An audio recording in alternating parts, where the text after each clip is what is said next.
سابق D G I S I lieutenant general retired Faiz Hameed کو 14 سال قید بامشقت سنا دی گئی ہے۔ پاک آرمی ایک محب وطن ادارہ ہے، بہت ساری ایسی چیزیں پکڑی گئی ہیں کہ جو انہوں نے وہاں سے لیک کی اور اپنے گھر پر لے گئے اور اپنے لوگوں کو انہوں نے بلیک میل کیا اور ان کو بتایا کہ آپ کی یہ چیزیں میرے پاس موجود ہیں۔ عمران خان صاحب کا مستقبل وہ جیل سے بھی آگے گئے۔ دنیا میں مریم نواز شریف نے جنت کا ٹکٹ حاصل کر لیا ہے، کیونکہ بولوں میں پاک رب کے ببرکت نام سے جس کے ہاتھ میں میری جان ہے، جو میری سوچ سے بڑھ کر مجھ پر مہربان ہے۔ باقی بات بعد میں کرتے ہیں، ابھی تھوڑا سا وقفہ لے لیں۔ ٹی از فنٹاسٹک، سمجھتے تسی گئے ہو گے۔ اب آتے ہیں باقی گفتگو کی طرف۔ سابق D G I S I lieutenant general retired Faiz Hameed کو 14 سال قید بامشقت سنا دی گئی ہے۔ پیر جنرل کورٹ مارشل نے فیض حمید کو 14 سال قید بامشقت کی سزا سنائی۔ دوستو، جو آج یہ فیصلہ آیا ہے، یہ میرے خیال میں جو آرمی کا مورال گرا ہوا تھا، بڑے عرصے سے لوگ اس کو کرٹیسائز کرتے تھے، انگلی اٹھاتے تھے اور اس کے اوپر بات کرتے تھے، بھونکتے تھے اور طرح طرح کی باتیں کرتے تھے، آج وہ تمام باتیں دفن ہو کر رہ گئی ہیں۔ تمام جو مفروضے تھے وہ ختم ہو گئے ہیں، کیونکہ آج ثابت ہو گیا کہ پاک آرمی ایک محب وطن ادارہ ہے اور وہ اپنے ادارے کے اندر بھی زیرو ٹالرنس اور زیرو کرپشن جو مطلب کہ اس کے اندر پائی جاتی ہے۔ تو اسی کی بنا پر آج جو فیصلہ آیا ہے تو یہ ایک تاریخ ساز فیصلہ ہے، اور اس سے آج جو فوج کا مورال ہے، پہلے جیسے آپ کو پتہ ہے کہ فیلڈ مارشل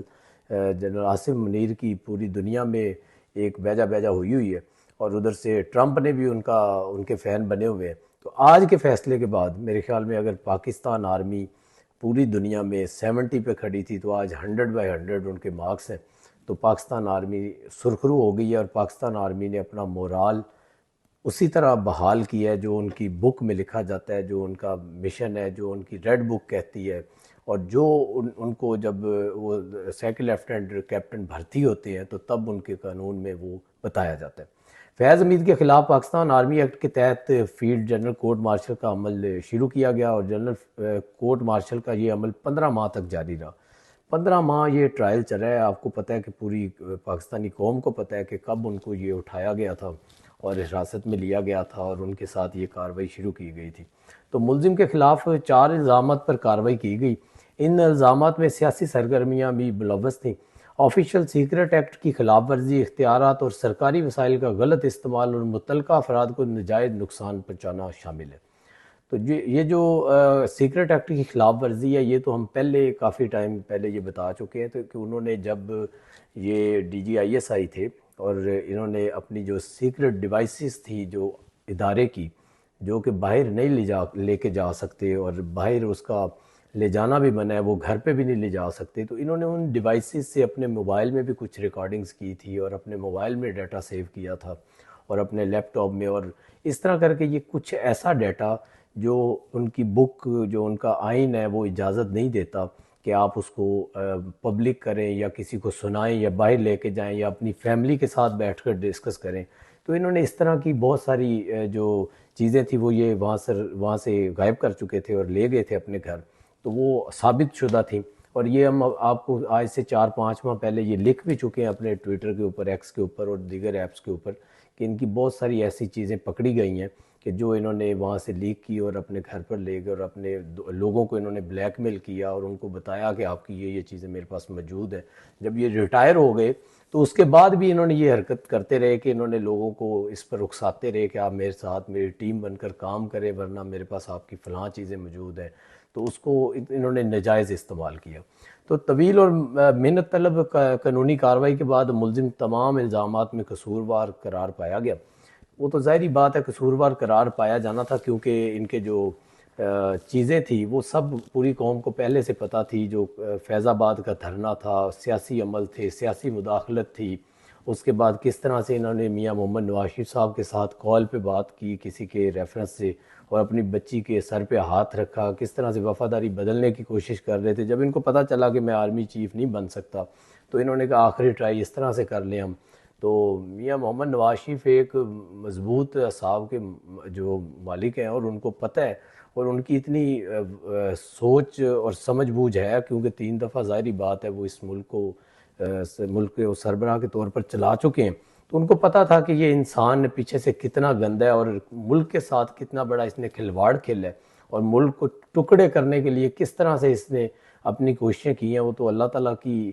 جو کرم نوازی ہے پاکستان کے اوپر، بزرگوں کی دعائیں ہیں کہ کوئی ایسا واقعہ، ایسا سانحہ پیش نہیں آیا کہ ملک کے ٹکڑے ہو جاتے، ورنہ یہ کسی بھی حد تک جا سکتے تھے۔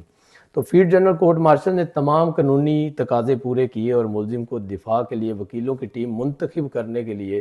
تمام قانونی حقوق فراہم کیے تھے، کہ مطلب انہوں نے کہا کہ آپ نے جو اپنی مرضی کی جو ٹیم آپ نے منتخب کرنی ہے آپ اس کو کر لیں، اور انہوں نے اپنی ٹیم اپنی خود سلیکٹ کی، وکلا کی، قانونی جو مشیران تھے ان کے جو بھی چیزیں تھیں وہ انہوں نے خود اس کی جو چوائس ان کو دی گئی کہ آپ اس کے اوپر آپ کو کوئی پابندی نہیں ہے۔ اور یہ جو ابھی ان کو سزا دی گئی ہے اس کا اطلاق 11 دسمبر 2025 سے شروع ہوگا، مطلب آج سے اس کا اطلاق شروع ہو جائے گا۔ آئی ایس پی آر کا کہنا ہے کہ ملزم کی سیاسی عناصر کے ساتھ ملی بھگت، سیاسی افراتفری، عدم استحکام کے معاملات الگ سے دیکھے جا رہے ہیں۔ یہ ایک جو لائن میں نے ابھی بولی ہے نا، یہ بڑی دلچسپ ہے، اگر تو یہ سمجھ لے کوئی تو یہ اس میں بہت بڑا میسیج ہے۔ دوبارہ سے میں ریپیٹ کر دیتا ہوں، آئی ایس پی آر کا کہنا ہے کہ ملزم کی سیاسی عناصر کے ساتھ ملی بھگت، سیاسی افراتفری، عدم استحکام کے معاملات الگ سے دیکھے جا رہے ہیں۔ مطلب وہ الگ سے دیکھے جا رہے ہیں، اس کا فیصلہ بھی باقی ہے، کیونکہ یہ جو سزا ہوئی ہے یہ باقی 4 چیزوں کے اوپر، یہ جو ابھی باقی معاملات ہیں دیکھے جا رہے ہیں، اس کے اندر جو جتنے یوتھی لوڑے لپاڑے ہیں وہ کان کھول کے سن لیں، توجہ سے سن لیں میری بات۔ اس کے اندر ان کے ساتھ جڑے ہوئے ہیں عمران احمد خان نیازی، جو ادھر پشاور میں بیٹھے سہیل افریدی صاحب بڑے بڑے نعرے لگاتے ہیں نا، کہتے ہیں کہ ان کا نام لیں، ان کا نام لیں، کتا کیوں کہہ رہے ہیں، نام کیوں نہیں لیتے؟ تو ابھی میں آپ کو نام لے کر بتا رہا ہوں کہ وہ ان کے اندر جناب اس چیز کے اندر جب وہ پنڈورا باکس فائنل ہوگا، کھلے گا اور اس کا فیصلہ آئے گا تو اس کے اندر نام ایک ہی آئے گا، عمران احمد خان نیازی، جو اس کے اندر سزا کے مرتکب ہوں گے۔ تو یہ آپ سب کو بات سمجھ آ جانی چاہیے، جو اگلا فیصلہ آنا ہے کچھ مہینوں میں اس کے اندر یہ دونوں چولی دامن کا ساتھ ہوگا، اور ایویڈنس پہلے سے اکٹھے کیے جا چکے ہیں، صرف اس کے اندر اس کی نوک پلک جھلک دیکھی جا رہی ہے کہ کہیں پہ زیادتی نہ ہو جائے۔ جو قانونی تقاضے اس کے اندر پورے کیے گئے ہیں اور قانونی چیزیں دیکھی گئی ہیں اس کے مطابق ہی ان کو دونوں کو سزا دی جائے۔ اور مجھے جو لگ رہا ہے کہ عمران خان صاحب کا مستقبل وہ جیل سے بھی آگے کا ہے، اور وہ میرے خیال میں اب دوبارہ باہر آپ کو کہیں پہ بنی گالا میرے خیال میں ان کو دے دینا چاہیے، شوکت خانم کو یا کسی بھی ادارے کو، کیونکہ اب وہ باہر تو نہیں آنے والے۔ اور دوسری جانب وزیر اعظم کے مشیر رانا ثناء اللہ کا کہنا ہے کہ اڈیالہ کے باہر مستقل احتجاج کی صورت میں عمران خان کی جیل منتقلی کے بارے میں سوچا جا رہا ہے۔ مطلب کہ اگر اس طرح ہی احتجاج مستقل چلتا رہا تو ان کی جیل منتقلی جو اس کے بارے میں حکومت سنجیدگی سے سوچ رہی ہے۔ رانا ثناء اللہ نے کہا ہے کہ پی ٹی آئی نے بطور جماعت اور عمران خان نے ادارے پر براہ راست تنقید کی، ادارے کے خلاف بات چیت کو لوگ پسند نہیں کریں گے، بھارت ہمارا ملک دشمن ہے، لیکن عمران خان نے پروپیگنڈے میں اس کا بھی ساتھ دیا ہے۔ مطلب جو جب سے پاکستان بنا ہے تب سے لے کر آج تک بھارت ہمارا ساری دنیا کو پتہ ہے کہ وہ دشمن ہے، تو عمران خان نے اس کا بھی ساتھ دیا ہے۔ ماضی میں پی ٹی آئی سے بات چیت کی کوشش کی گئی، لیکن عمران خان کے اپنے بیانات کی وجہ سے ڈیڈ لاک کی صورتحال پیدا ہوئی، یہ بھی رانا ثناء اللہ نے آج کہا ہے۔ رانا ثناء اللہ کا کہنا تھا کہ پی ٹی آئی کو چاہیے کہ اڈیالہ کے باہر امن و امان کی صورتحال کو خراب نہ کریں۔ اگر یہ مستقل معمول بنا لیں گے کہ ہر منگل اور جمعرات کو اڈیالہ کے قریب احتجاج کریں گے تو اس صورت میں حکومت عمران خان کو کسی اور جیل منتقلی کے بارے میں سنجیدگی سے فیصلہ کر کے اناؤنس کر دے گی۔ وزیر اعظم کے مشیر نے مزید کہا کہ پی ٹی آئی بطور جماعت اور عمران خان 9 مئی اور اپنے بیانات سے لا تعلقی کا اظہار کریں اور معذرت کریں۔ مطلب انہوں نے کہا ہے کہ وہ 9 مئی والے معاملات سے اپنی لا تعلقی کا اظہار کرتے ہوئے معذرت کریں اور وہ مان لیں کہ ان سے جو غلطی ہوئی ہے، ایسی صورت میں شاید کوئی راستہ کھلے۔ وزیر اعظم کے مشیر رانا ثناء اللہ نے مزید کہا ہے کہ پی ٹی آئی بطور جماعت اور عمران خان 9 مئی کے حوالے سے اپنے بیانات سے لا تعلقی کا اظہار کریں اور معذرت کریں، ایسی صورتحال میں شاید کوئی راستہ کھلے۔ اگر عمران خان اپنے بیانات پر قائم رہتے ہیں تو ڈیڈ لاک بھی برقرار رہے گا۔ پاکستان تحریک انصاف کی قیادت کو واضح الفاظ میں بتا دیا گیا کہ عمران خان یا پارٹی کے سوشل میڈیا کی طرف سے پاک فوج اور اس کی اعلیٰ قیادت کے خلاف کسی بھی طرح کی توہین آمیز مہم یا تضحیک برداشت نہیں کی جائے گی۔ ایک پارٹی ذرائع نے بتایا کہ ہمیں یہ پیغام دیا گیا کہ معاملہ اب بس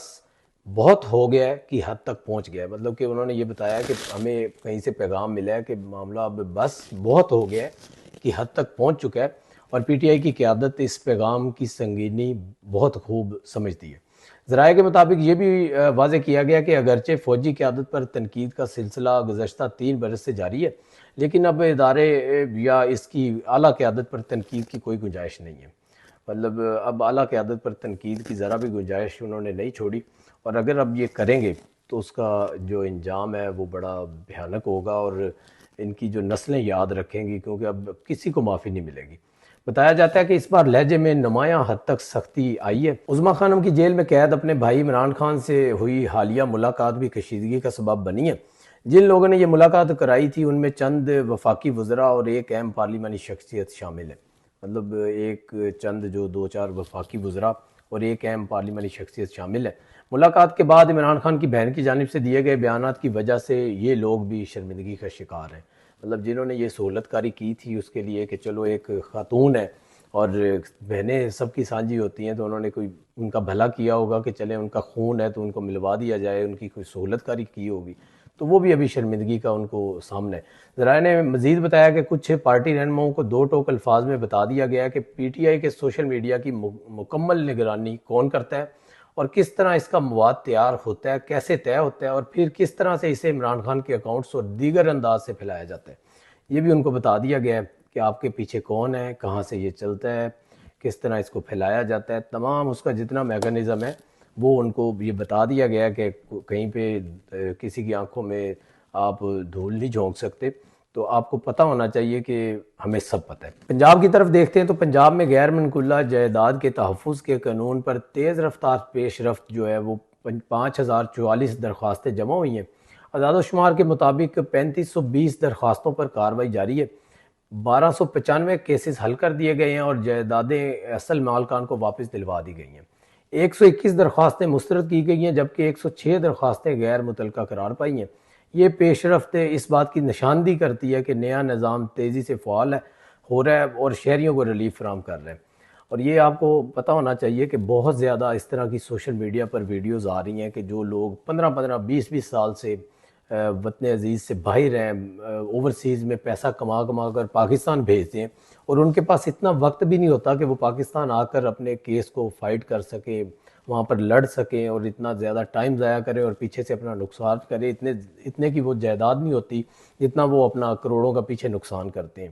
تو ان کے پاس ٹائم نہیں ہوتا۔ تو اس طرح کے جو کتنے لوگ ہیں جن کی جائیدادیں ان کو واپس مل چکی ہیں اور وہ ان کے ویڈیو پیغامات آ رہے ہیں، اور ایک سنگل اپلیکیشن کے اوپر جو پورٹل پر دی انہوں نے، اور وہاں پر وہ ان پرسن کبھی پیش ہوئے یا نہیں ہوئے، تو ان کی جائیدادیں پیرا فورس اور لوکل جو ایڈمنسٹریشن ہے، ڈپٹی کمشنر اور ڈسٹرکٹ پولیس آفیسر جو ڈی پی او ہے، ان کے ساتھ ایک جو ٹیم بنائی گئی، اس کے اندر کمیٹی کے اندر رکھ کے تو اس کے فیصلے کیے گئے اور ان کو ان کی جائیدادیں جو واپس دلوائی گئی ہیں۔ یہ سارے کیسز ان کی بات کی جا رہی ہے۔ تو پنجاب میں جو ایک یہ مثال قائم کی جا رہی ہے، یہ ایسا پہلے کبھی نہ سنا ہے، نہ دیکھا ہے، نہ اس کی کبھی امید لگائی ہے۔ تو یہ میں کہتا ہوں کہ یہ بہت بڑا ایک عمل ہے۔ یہ اس کا رزلٹ جو ہے وہ آنے والے الیکشن میں تو پوری مسلم لیگ نون کو ملے گا ہی ملے گا، اور بلکہ ابھی جو ملا ہے جو ضمنی الیکشن میں، وہ بھی مریم سرکار کی بدولت ہی ہے کہ مریم سرکار نے جتنے انیشیٹو لیے اور اس کی تکمیل کروائی ہے پنجاب کے اندر، ان کو مکمل کرنے کے لیے دن رات محنت کی ہے، اپنی ٹیم کو بیٹھنے تک نہیں دیا، اور جو منصوبہ 1.5 سال میں مکمل ہونا تھا اس کو 1 سال میں مکمل کیا۔ اس طرح کے بہت سارے پروجیکٹس ہیں۔ تو یہ سب اس کی وجہ سے تھا کہ جو ہم ضمنی الیکشن میں کامیاب ہوئے، اور یہ جو ابھی جائیدادیں لوگوں کی واپس مل رہی ہیں، قبضے واگزار ہو رہے ہیں، اور ان کے حق جو ان کو گھر بیٹھے مل رہے ہیں، کچھ بیوہ کو مل رہے ہیں، کچھ یتیموں کو مل رہے ہیں، تو یہ میرے خیال میں اگر آپ سمجھیں تو یہ دنیا میں مریم نواز شریف نے جنت کا ٹکٹ حاصل کر لیا ہے، کیونکہ انہوں نے ایسا عمل کیا ہے کہ میں مطلب جتنی بھی مخالفت ہوگی ہماری پرویز الہی سے اور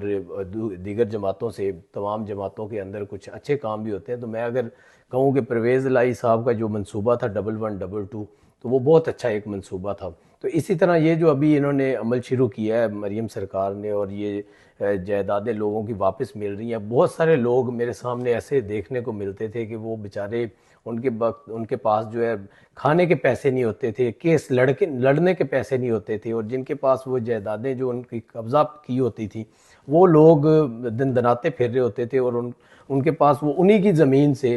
جو اپنا ادھر سے فصل کر کے ادھر سے پیسہ کما کر اسی کیس کے اوپر لگا دیتے تھے، جبکہ جن کی جائیداد ہوتی تھی وہ کیس بھی نہیں لڑ پاتے تھے اور ان کے پیچھے کوئی نہیں ہوتا تھا، اور 15-20 سال سے لوگ تڑپتے تھے اور اپنا در بدر پھر رہے تھے، کوئی ان کا پرسان حال نہیں ہوتا تھا، کیونکہ دوسری طرف ایک طاقتور کوئی ذمہ دار ہوتا تھا، طاقتور کوئی گنڈا ہوتا تھا گلی محلے کا، کوئی شہر کا، کوئی جوا پرچی مافیا کا ہیڈ ہوتا تھا، تو اس طرح کے لوگ ہوتے تھے۔ تو آج یہ عمل سمجھے آپ اختتام کو پہنچ گیا، اور میں یہ سمجھتا ہوں کہ اللہ کے حکم سے یہ جو مریم نواز شریف کا یہ جو ایک انیشیٹو ہے، یہ ان کے لیے ایک جنت کا ٹکٹ ثابت ہوگا۔ بہت سارے یتیموں کو ان کا حق مل گیا، بہت سارے مسکینوں کو ان کا حق مل گیا جن کا کوئی بھی نہیں تھا اور ان کی جائیدادیں پڑی تھی، اور وہ 25 سال سے کاغذوں میں بیچارے لے کے پھر رہے تھے، ان کو کوئی قریب بھی نہیں گزرنے دیتا تھا، وہاں سے وہ گزر بھی نہیں سکتے تھے، تو ان کو بھی ان کا حق ملنا شروع ہو گیا۔ تو یہ آنے والی نسلیں بھی ان کی دعائیں دیں گی، جب ان کے پیٹ میں کوئی روٹی جائے گی اس جائیداد کے اندر سے، اس فصل کے اندر سے، اس گھر کے کرائے سے، اس دکان کے کرائے سے، تو میرے خیال میں ان کی آنے والی نسلیں بھی ان کے لیے دعائیں کرتی رہیں گی، اور یہ بہت بڑا صدقہ جاری ہے۔ تو دوستو، یہ پنجاب کے حالات ہیں اور کے پی کے حالات آپ کے سامنے ہیں۔ کے پی کے تو حالات ایک اڈیالہ جیل کے باہر شروع ہوتے ہیں اور وہاں پر ہی ختم ہو جاتے ہیں۔ اس کے علاوہ ان کو نہ اپنی عوام کی فکر ہے، نہ اپنے جو قرضوں کی فکر ہے، اور نہ اپنے حالات کی فکر ہے، نہ ہسپتالوں کی فکر ہے، نہ سکول، کالج، یونیورسٹی، کسی چیز کی بھی ان کو فکر نہیں ہے اور کسی چیز کی پرواہ نہیں ہے۔ انہوں نے اپنی ساری فورسز اور ساری انرجی اور اپنی جو جتنی کرپشن ہے اس کا بھی انہوں نے حصے کا یہی رکھا ہوا ہے کہ وہ سارا ہم اڈیالہ کے باہر لے چلیں اور وہاں پر لوگوں کو ہائر کریں، اکٹھا کریں، ان کو پیسے دیں۔ پہلے جیسے یہ سوشل میڈیا انہوں نے ٹیم بنائی تھی، ہزاروں لوگوں کو ان کے اندر ہائر کیا تھا اور پھر انہی لوگوں سے اداروں کے اندر حملہ کرواتے تھے، دوسری پارٹیوں پہ حملہ کرواتے تھے، لیڈرشپ پہ، خواتین پہ، ہر طرح کے لوگوں پہ یہ حملہ کرواتے تھے فائر بریگیڈ سے، اپنی جو پروپیگنڈا بریگیڈ تھی۔ تو وہ ان کے بس میں اور اس کے علاوہ کچھ بھی نہیں ہے۔ ان کو نہیں ہے کہ ہمارے پشاور کے اندر نئے انڈر پاسز بنے، ہسپتالوں کا نظام بہتر ہو، ایجوکیشن کا سسٹم بہتر ہو، لوگ کبھی ایسا بھی سننے میں آئے کہ جو پنجاب کا بندہ ادھر پڑھنے کے لیے گیا ہوا ہے کے پی کے اندر کسی یونیورسٹی میں، اسلام آباد سے لوگ کوئی وہاں جا رہے ہیں، 2 گھنٹے کی مسافت ہے۔ تو میرے خیال میں اس طرح کا کوئی نہ ان کے پاس منصوبہ ہے، نہ ان کے پاس ہسپتال ہے، نہ ان کے پاس یونیورسٹی ہے، نہ ان کے پاس کالج ہے، نہ ان کے پاس انفراسٹرکچر ہے۔ اگر انفراسٹرکچر بھی دے دیں تو میرے خیال میں اس کے بعد جو ناردرن ایریا میں لوگوں نے جانا ہوتا ہے تو ان کے لیے بھی آسانی پیدا ہو جائے، لیکن ایسا نظام نہ وہاں پر ہے اور نہ نظر آتا ہے۔ تو دوستو، ہمارے ساتھ رہیے گا اور ہمارے چینل کو سبسکرائب کیجئے، زیادہ سے زیادہ شیئر کیجئے۔ کل پھر ملاقات ہوگی۔ اللہ نگہبان۔